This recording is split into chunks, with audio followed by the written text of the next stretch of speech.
Hello, my lovely people. I want to share with you my verse that I had today. It is, he who covers a transgression seeks love, but he who repents a matter separates friends. And that is from Proverbs 17:9. If you've been following, like I said, the Lord always brings me to Proverbs, always. And so that is why we are going through the book of Proverbs, because I have a daily verse that pops up on my phone to keep me accountable. So instead of checking my text messages, instead of checking my emails, I'm checking the scripture of the day to see what God has for me. And it kind of sets the tone. So I want to share with you, what does that even mean? And I'm going to explain 17, verse 9 offers profound wisdom on the power of love and forgiveness. This verse highlights the importance of fostering love by choosing forgiveness over harboring grudges. When we choose to forgive and move past offenses, we emulate the love and grace that God extends to us. This act is covering over an offense, which love reflects the heart of Christ's teachings. The verse warns against the danger of repeating or dwelling on past grievances. When we do so, we risk breaking bonds that are meant to be cherished and nurtured. Repeating an offense not only harms relationships, but also disrupts unities within the community. In today's world, where misunderstandings can quickly escalate, this wisdom is more relevant than ever. Our digital age, with its rapid communication, can often amplify conflicts rather than heal them.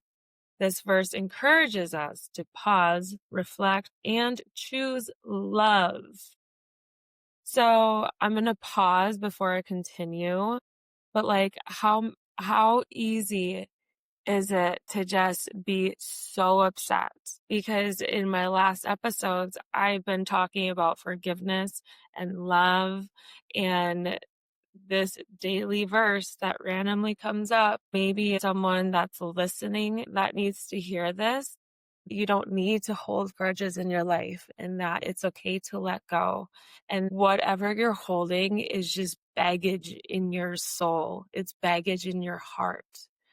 And when you want to officially live like a godly life, you have to forgive, actually wholeheartedly forgive these people. And when you're able to do that and you're able to show them love instead of hatred and speak nothing of them rather than ill of them, that's growth. That's maturity. I could sit here and bash everyone who's ever hurt me, but what good does that do? That does good to nobody. This is part of what I'm doing, is what happens when these people hurt us. How do we heal? This is how we heal. We forgive them. We don't hold grudges anymore. We're here to rewire your brain. Did you know it takes X amount of days? I'm not even going to say how many because I don't know, but it takes X amount of days to be able to grow a new habit. And if you've been following my journey, that's what I did all over social media and TikTok. I posted every single day my verses of the day that I had, and I did things throughout my day and posted things throughout my day that God spoke to me, and that kept me accountable. That was my way of being able to gain a habit of my scripture journey, of learning God's word, of staying accountable, of showing up, of being vulnerable, and just showing my experience, because it is a whirlwind of trying to live a godly life. And it's not easy, but this is what helps me. And I want to show that because it's process and it's progress. And this doesn't happen overnight. This doesn't happen like, I got baptized, I read the Bible now, like I'm saved. Like, no, there's action behind these things that has to happen. And part of that is forgiving people, is what I'm gathering from today's message, is that people have to understand that we have to forgive.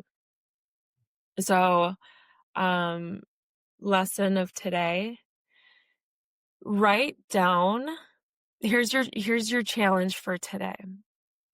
Write down a list. So yesterday's challenge was to write down a list of everyone who's ever hurt you and write them a letter of everything you wish you could have ever said to them. And now today is going to be writing a letter of all the grudges you have, which might actually be part of those letters from yesterday. And if those are part of the letters and the people that are holding those grudges, that you are holding those grudges against from those situations, it's time to give them to God. It's time to cleanse and detox your soul, detox your life, detox your heart, and know that it's going to be okay. And know that diving into something that is completely unknown territory is going to be okay, because I'm going to help guide you through it, because I was the same way. It is untreaded territory because we are so used to doing the same things that are familiar to us. That is how we get into the same situations that keep us stuck and that prevent us from growing. I'm only speaking from my own experience. I'm not like any type of nothing, but this is my own advice and my own wisdom and guidance through the Lord and through my own life self that I would love to just share. So, continuing on, as we seek healing in our relationships, let us be mindful of the words we speak and actions we take. Choosing to forgive doesn't mean ignoring the hurt, but rather choosing to prioritize unity and love. It is an invitation to let go of bitterness and embrace reconciliation. Reflect on your own life. Okay, here's a reflection. Is there an offense you need to cover with love? Is there a relationship that could benefit from forgiveness and healing? Consider how you can practice forgiveness in your daily interactions, fostering unity and spiritual growth in the process. Ask God for strength to forgive as He forgives, and watch as He transforms your relationships and your heart. So I went through a really weird phase in my life where I made people confront each other and talk about situations instead of telling me, so um, it was really uncomfortable, but it happened, and I'm so blessed that people were able to do that with me.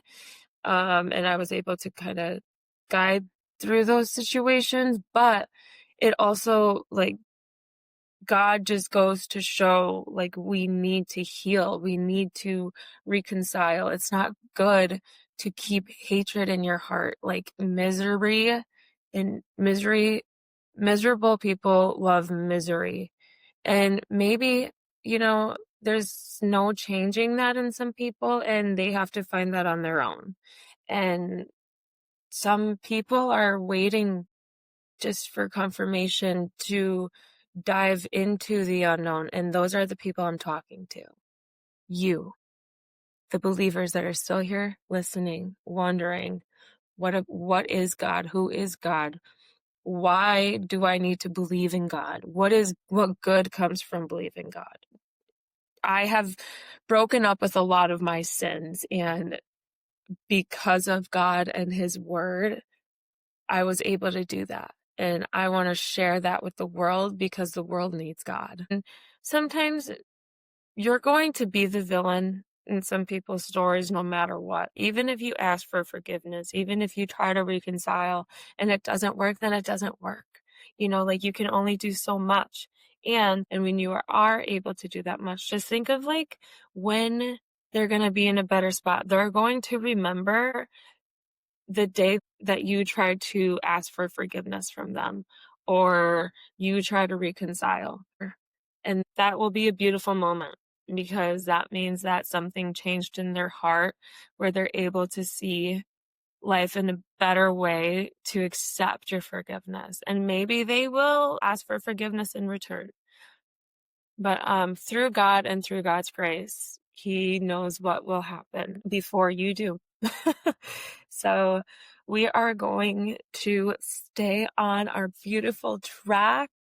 And today I also want to read, this is the passage I had for today. It is Joshua chapter 22, verse 25. For the Lord hath made Jordan a border between us and you, ye children of Reuben and children of Gad. Ye have no part in the Lord, so shall your children make our children cease from fearing the Lord. Therefore we said, let us now prepare to build us an altar, not for burnt offering, nor for sacrifice, but that it may be a witness between us and you and our generations after us, that we might do service of the Lord before him with our burnt offerings and with our sacrifices and with our peace offerings, that your children may not say to our children in time to come, ye have no part in the Lord. God forbid. Therefore said we, that it shall be, when they should say so to us or to our generations in time to come, that we may say again, behold the pattern of the altar of the Lord, which our fathers made, not for burnt offerings nor for sacrifices, but it is a witness between us and you. God forbid that we should rebel against the Lord and turn this day from following the Lord to build an altar for burnt offerings, for meat offerings, or for sacrifices, beside the altar of the Lord our God that is before his tabernacle. Amen. In Joshua chapter 22, verses 25 through 29, we encounter a situation involving the tribes who built an altar. This raised concern among the other Israelites as they feared the altar signified rebellion against God. This verse emphasizes the importance of unity among the Israelites and the shared worship and commitment to God. It serves as a reminder of the importance of communication and understanding in resolving conflicts and ensuring faithful obedience to God's commandments. Unity, forgiveness, and love, y'all. He can't speak any louder. And I'm going to end with that. And then in our next little show here, we will do I believe we're going to chapter 3 of our third Psalm, our third Proverbs, and our third chapter in Daniel. So I'll catch you in the next one. And I love you so much. And don't forget to bring a notebook if you're really ready to read Bible and dive into God's Word. And we will do interpretations too, and make sure that we are studying the Bible. Okay, I got you. I love you, honey. Bye.